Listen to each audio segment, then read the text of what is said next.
दोस्तों, मेरा नाम हिमांशु गौतम है। एक बार फिर से आपका स्वागत है आपके अपने इस YouTube चैनल पर। दोस्तों, बात करने वाला हूं CHSL 2024 की वैकेंसी की। कि अभी 2 दिन पहले SSC का नोटिफिकेशन आया, उसमें जो CHSL combined high secondary level 2024 की जो वैकेंसी है उसके बाद पर नोटिफिकेशन आया है और लगभग 3712 वैकेंसी के लिए ये नोटिफिकेशन आया है। लास्ट ईयर जो CHSL हुआ था ना, उसमें तो केवल 1200 ही वैकेंसी थी, ठीक है ना। तो इस बार कम से भी कम 3 गुना ज्यादा वैकेंसी आई है, 3712 वैकेंसी आई है। इससे कौन कौन सी वैकेंसी होती है? LDC बनते हैं, इसमें आपको पता है, ठीक है। जो लोअर डिवीजन क्लर्क होते हैं वो इससे बनते हैं। जूनियर सेक्रेटरीट असिस्टेंट JS होते हैं वो इससे बनते हैं। DEO डेटा एंट्री ऑपरेटर वो भी इससे बनते हैं, ठीक है। काफी सही पोस्ट है, ऐसा नहीं करके खतरनाक पोस्ट इसके बाद आपकी लाइफ सेट हो जाएगी, पर हाँ बहुत सही पोस्ट है। इस एग्जाम के थ्रू आप इन पोस्ट पे जा सकते हो, ठीक है। तो भाई इसके 8 अप्रैल से इसके फॉर्म फिल करना शुरू हो गए थे और लगभग 7 मई तक, 1 महीने तक आपको 1 महीने का टाइम मिला हुआ है कि आप 7 मई तक इसके फॉर्म के लिए इसके लिए अप्लाई कर सकते हो। एग्जाम डेट उन्होंने बताई रखी है आपको कि भी 2 दिन पहले, उसके 4 दिन पहले, ठीक है ना।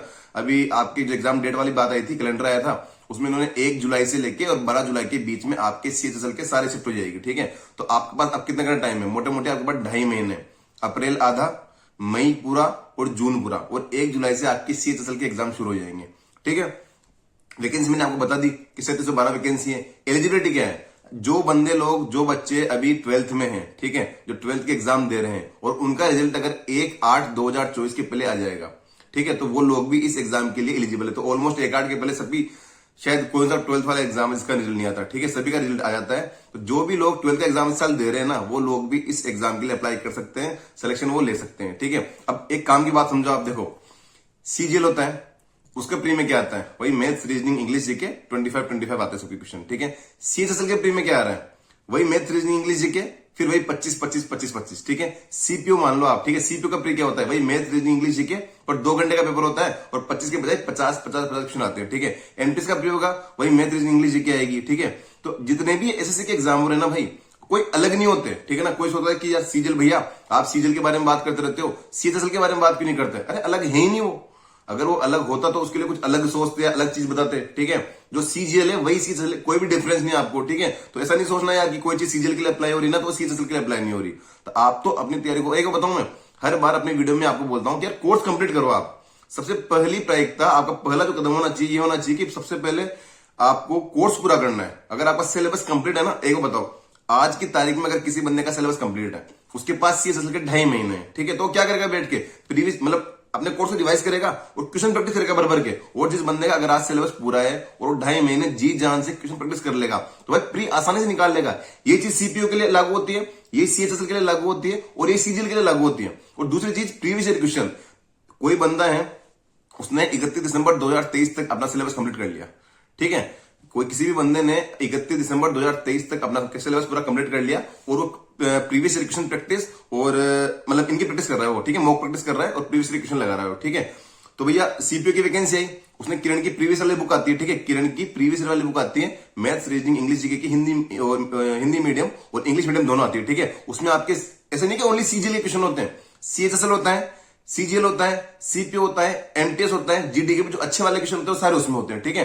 तो उसने वो लगाना शुरू किया 1 जनवरी 2024 से। CPO की वैकेंसी आई, उसमें भी उसको वो चीज का फायदा मिलेगा। फिर CHSL की वैकेंसी आई, वो तैयारी CPO के टाइम से कर रहा है, बट जब CHSL की वैकेंसी आई तो उसको और फायदा मिलेगा CHSL के एग्जाम में।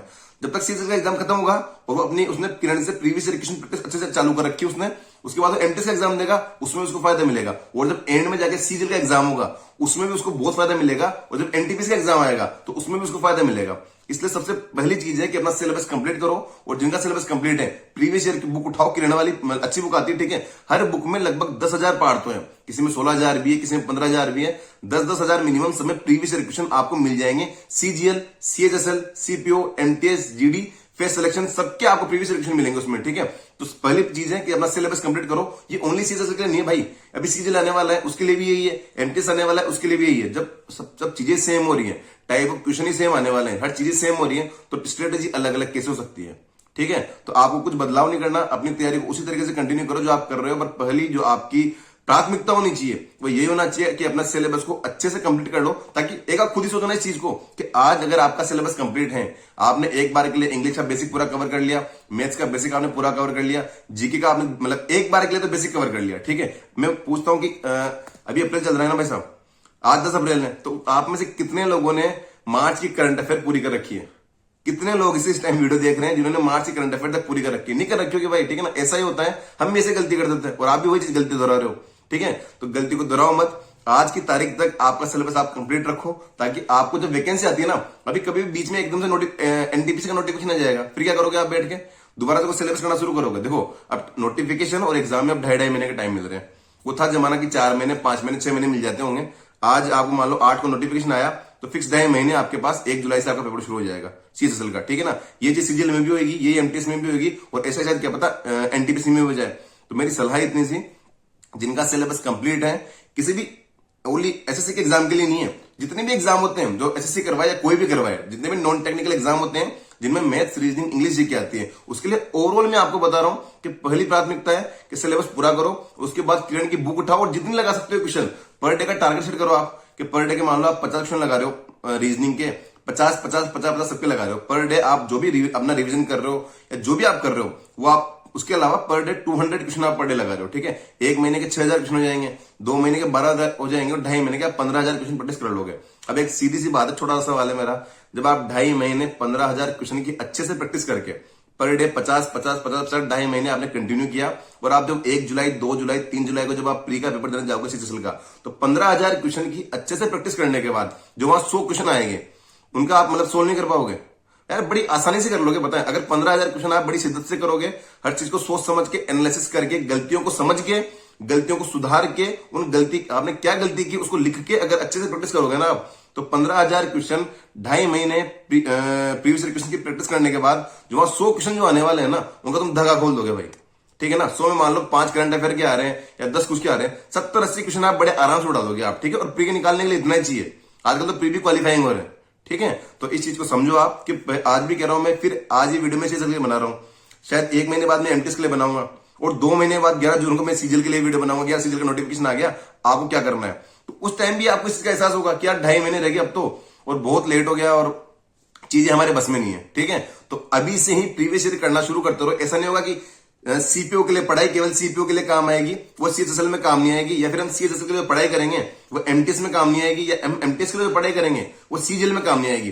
कुछ पेपर तो भाई साहब प्रीवियस ईयर के ऐसे हैं जिनमें सीएचएसएल की मैथ्स, रीजनिंग है ना, वो सीजीएल से भी हार्ड आई है और बहुत अच्छा लेवल आया। तो ऐसा नहीं कि सीजीएल में इजी आते होंगे या सीजीएल में हार्ड आते होंगे, वो शिफ्ट पे डिपेंड करता है। कभी सीजीएल के जो पेपर होते हैं वो इजी आते हैं, कभी हार्ड आते हैं, कभी सीजीएल इजी हार्ड होता रहता है, ठीक है ना। तो वो तो कोई मैटर नहीं करता कि सीजीएल हार्ड होता है या सीजीएल हार्ड होता है, ठीक है। और यही मैंने, आप जो सीजीएल के लिए तैयारी करेगा, मैंने पहले भी कहा था कि एनटीपीसी आपके लिए संजीवनी बूटी टाइप होगा, ठीक है ना। बहुत फायदा मिलेगा जो सीजीएल के पूरे जी जान से तैयारी कर रहा है, और शायद कुछ गड़बड़ हो जाए, कोई ऊंच नीच हो जाए, तो आपके पास एनटीपीसी का एग्जाम होगा, ठीक है ना। जो उसमें शायद वैकेंसी भी हो सकता है कि जब सीएचएसएल में पिछली बार 1200 थी और इस बार 3700 वैकेंसी आई है, तो हो सकता है ना सीजीएल में भी, मतलब हम तो अच्छे के लिए होप करेंगे ना, हम तो उम्मीद ये करेंगे कि अच्छी वैकेंसी आएगी, तो क्या पता अगली वैकेंसी सीजीएल में 10,000 पार आ जाए और एनटीपीसी में और भी अच्छी वैकेंसी आ जाए। तो इसी उम्मीद के साथ भाई पढ़ाई करते रहो, सिलेबस पूरा रखो, और ये लाइन से वैकेंसी आ रही है ना, इस चीज का फायदा उठाओ, अभी नहीं तो कभी नहीं, ठीक है। आपको मतलब इस साल सीपीओ की वैकेंसी आ रखी है, सीएचएसएल की आएगी, अभी एमटीएस की जाएगी, सीजीएल की मतलब डेट बता रखी है, एनटीपीसी के बारे में बता रखा है, टेक्नीशियन की आ रखी है वैकेंसी, ग्रुप डी वगैरह सब एग्जाम हो रहे हैं, ठीक है। तो अगर अभी नहीं तो फिर कब आप बोलोगे कि जब 50,000 की वैकेंसी आएगी या फिर 1 लाख वैकेंसी आएगी जीडी की, तब तैयारी करेंगे हम बैठ के। अच्छा मौका है, सुनहरा मौका है, तैयारी करते रहो, टाइम अपना वेस्ट मत करो कहीं पे भी। तो सबसे इंपॉर्टेंट फिर कह रहा हूं मैं, मॉक और प्रीवियस ईयर क्वेश्चन से इंपॉर्टेंट कुछ भी नहीं है, ठीक है ना, ये पक्की बात है। अगर आपका सिलेबस पूरा हो रखा है, एक सिलेबस पूरा होने का मतलब क्या होता है, एक बार का आपका बेसिक पढ़ा हुआ है, आपको चीजें पता हुआ है कि हाँ पहले ये डायनेस्टी थी, या फिर जो पॉलिटी होती है उसमें आर्टिकल्स ये होते हैं, बेसिक आर्टिकल्स आपको पता है, या अनुच्छेद पता है आपको, और उसके बाद अनुसूचियां वगैरह जो बेसिक होती है, या आपको ज्योग्राफी होती है उसके बारे में बेसिक चीजें पता है आपको, तो ये होता है सिलेबस पूरा होना। उसके बाद तो आप मॉक लगाते जाओगे, रिवीजन करते जाओगे, और नई नई चीजें ढूंढ के आप खुद से लिखते जाओगे, पढ़ते जाओगे, ठीक है ना। वो तो बात की बात है, लंबा प्रोसेस है, चलता रहेगा। एक बार के लिए अगर आपको बेसिक पता है ना पूरा, क्या यार ये चीजें बेसिक है, एक बार के लिए तो मुझे आइडिया लग गया कि हाँ ठीक है। ऐसा नहीं होना चाहिए कि आपने कोई चीज पढ़ी कि यार शंकु का आयतन निकालना है, यार शंकु क्या होता है, उसका आयतन क्या होता है, अगर ये नहीं पता तो फिर प्रॉब्लम वाली बात है। पर हाँ, हो सकता है कि आपको शंकु के आयतन का फॉर्मूला नहीं पता हो, तो आप देख लो, दोबारा रिवाइज कर लो, लिख लो, वो कोई प्रॉब्लम वाली बात नहीं है, कि कम से कम चीज तो पता हो ना आपको कि हाँ यार ये चीज होती है, और इसके कुछ फॉर्मूले होते हैं, कुछ में कुछ R² R³ में गड़बड़ कर रहा हूं, यहां तो अच्छी बात है। पर आपको ये नहीं पता कि शंकु क्या होता है और उसका आयतन क्या होता है, तो फिर टेंशन वाली बात है, ठीक है।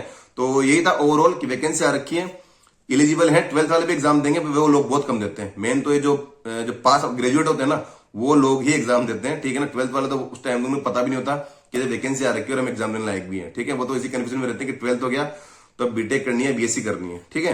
तो उनसे तो कोई खतरा है नहीं आपको 12th वालों से।